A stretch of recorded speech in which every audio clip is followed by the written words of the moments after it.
کا پیغام یہ ہے کہ سر چھپانے کو چھت رہے نہ رہے، پہننے کو پورے کپڑے تمہارے پاس رہے نہ رہیں، کھانے کو کھانا رہے نہ رہے، مگر تمہارے بچوں کے ہاتھوں میں قلم رہنا چاہیے، تمہارے ہاتھ میں ایجوکیشن کی پاور رہنا چاہیے۔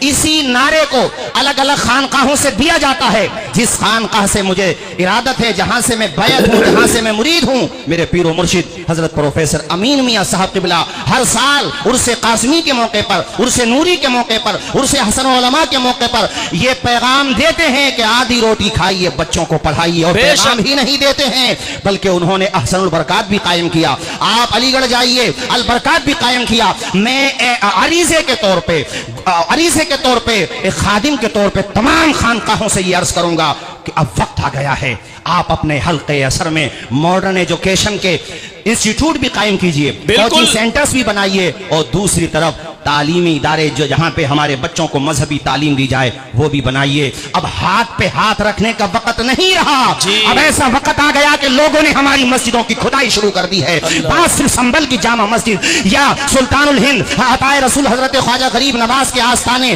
یا حضرت بدایوں شریف کی جامع مسجد کی نہیں ہے، 200 سے زیادہ مساجد ان کی لسٹ میں ہیں۔ اب وقت آ گیا ہے کہ ہم اپنے بچوں کو لوئر بنائیں، ان کو IAS IPS بنائیں، ان کو بہترین ایجوکیشن دیں۔ ارے علماء اور ائمہ انتظامیہ جو کام کر رہے ہیں یہ بہت بڑا کام ہے، باقی جو پولیٹیکل لیڈرز ہیں، سرمایہ دار ہیں، ان کا ایک حلقہ اثر ہے، وہ بھی تو اپنے حلقہ اثر میں تعلیم کا کام کریں۔ 1-1 کروڑ 2-2 کروڑ روپے کے لوگ ٹکٹ خرید لیتے ہیں تاکہ الیکشن میں کھڑے ہو جائیں۔ کیا یہ سرمایہ تم بچوں کی ایجوکیشن کے لیے نہیں لگا سکتے؟ ابھی میں پڑھ رہا تھا مراد آباد کا ایک لڑکا، اس کا نام ہے نعیم احمد، جٹ پورے کا رہنے والا، وہ IAS بنا، 13 IAS بنے تھے جس سال اس کا سلیکشن ہوا تھا، ان 13 میں ایک وہ بھی تھا۔ وہ کہتا ہے کہ اگر ایک ویلفیئر سوسائٹی مجھے گود نہ لیتی تو میرا یہ خواب شرمندہ تعبیر نہ ہوتا، میں تو اتنا غریب تھا کہ کھانے کو 2 وقت کی روٹی تک نہ تھی، بس ایک خواب تھا کہ نام کر کے جاؤں گا، جب دنیا میں آیا ہے تو قوم کے لیے کچھ کام کر کے جاؤں گا۔ لیکن خدمت خلق کے حوالے سے ایک ویلفیئر سوسائٹی تھی، وہ کام کرتی تھی، اس نے میرا خرچہ اٹھایا ایجوکیشن کا۔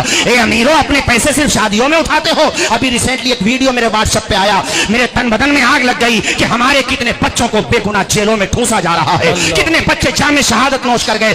ایسے وقت میں بھی ملت کے لوگ، وہ شادی یعنی بارات چل رہی ہے، 20 لاکھ روپیہ انہوں نے پانی کی طرح بہا دیا، یعنی نوٹ میں ایسے بہا رہے ہیں۔ ارے بے وقوفو، اس پیسے کی قدر کرو، اللہ نے دولت دی ہے تو قارون کا راستہ نہ اپناؤ، حضرت عثمان کا راستہ اپناؤ۔ اللہ نے تمہیں سرمایہ دیا ہے تو مبارک کا راستہ اپناؤ۔ تمہیں ہو کیا گیا ہے، تمہیں یہی پتا نہیں ہے کہ زمانے کی رفتار کتنی ماؤں کی گود اجڑ گئی، کتنی بیٹیاں ہماری بیوہ ہو گئیں، کتنے بچے یتیم ہو گئے۔ تم اب بھی شادی بیاہ میں یہ خرافات کر رہے ہو، شرم آنا چاہیے امیرو۔ اللہ نے تمہیں سرمایہ دیا ہے، کسی بچے کا ذہن بہت اچھا ہے، وہ پڑھنے میں انٹیلیجنٹ ہے، بس اس کو گود لے لو، اس کے تعلیم کا خرچ اٹھا لو۔ اگر وہ عالم بننا چاہتا ہے تو عالم بناؤ، مفسر بننا چاہتا ہے مفسر بناؤ، اور اگر وہ ماڈرن ایجوکیشن میں دلچسپی رکھتا ہے، دین کی ضروری تعلیم دلانے کے بعد، پاکی ناپاکی فرض واجبات یعنی بنیادی تعلیم دلانے کے بعد، وہ جس فیلڈ میں جانا چاہتا ہے اس فیلڈ میں اس کو لگا دو، اور اس بچے کی انگلی تھام لو، کہو بیٹا سرمایہ ہمارا کام کرے گا، دل دماغ تمہارا کام۔ سبحان اللہ، سبحان اللہ، کیا بات ہے حضرت۔ اور ایک بات اور سنو، مبارک پور آس پاس سے آئے ہوئے، بلرام پور سے بھی کافی لوگ آئے، اور بلرام پور الحمدللہ میرا کافی آنا جانا ہوتا ہے۔ بلرام پور کے لوگ اگر میرے بارے میں انہیں پتہ چل جائے فرزند اشرفیہ آیا ہے، کتنی محبت دیتے ہیں۔ تم ہمارے حافظ صاحب کے ادارے کے پڑے ہوئے ہو، حافظ ملت کے ادارے کے۔ میں صرف بلرام پور کی بات نہیں کر رہا ہوں، پورے بھارت کی بات کر رہا ہوں۔ ہمیں جو بھی عزت ملی، ارے یہ سب تمہاری محبت کی عنایات سے بنا۔ میں کیا، میرا دل کیا، میرا انداز جنوں کیا، یہ جو بھی محبت ہے یہ دراصل صدقہ ہے حضور حافظ ملت کے در کا۔ اور بھائیوں، امیروں کا سنگم علم کے ساتھ بنے، اور یاد رکھو ایک مفکر نے کہا تھا تمہارا دماغ پیراشوٹ کی طرح ہے، اگر اسے استعمال نہیں کرو گے تو وہ کھلے گا نہیں، اگر اسے استعمال کرو گے تو بہت ترقی کر جاؤ گے۔ یہ تمہارے قریب میں بنارس 80-90 کلومیٹر وہاں رہا صاحب قبلہ، وہاں کا لڑکا نام تھا اس کا گووند جیسوال، رکشا پولر تھا اس کا باپ۔ وہ خود کہتا ہے کہ رکشا چلا کے ہمارے گھر کا خرچہ چلتا تھا، کہتا ہے کہ اتنی غربت تھی، لیکن ایک دن کسی امیر لڑکے سے دوستی ہو گئی، اسکول میں پڑھتا تھا، اس کے گھر پہ وہ گووند جیسوال پہنچا، کہتا اس امیر باپ نے اپنے لڑکے کو ڈانٹا کہ اس کے کپڑوں سے بدبو آ رہی ہے، پسینے سے بدبو آ رہی ہے، ارے تم امیر زادے ہو، غریبوں سے دوستی کیوں کرتے ہو؟ گووند جیسوال اپنی ہسٹری میں بتاتے ہیں کہ اس کے یہ جملے چپ گئے، اور میں نے اپنے گھر پہ آ کے کہا اپنے پتا جی سے جو رکشا چلانے والے تھے، پتا جی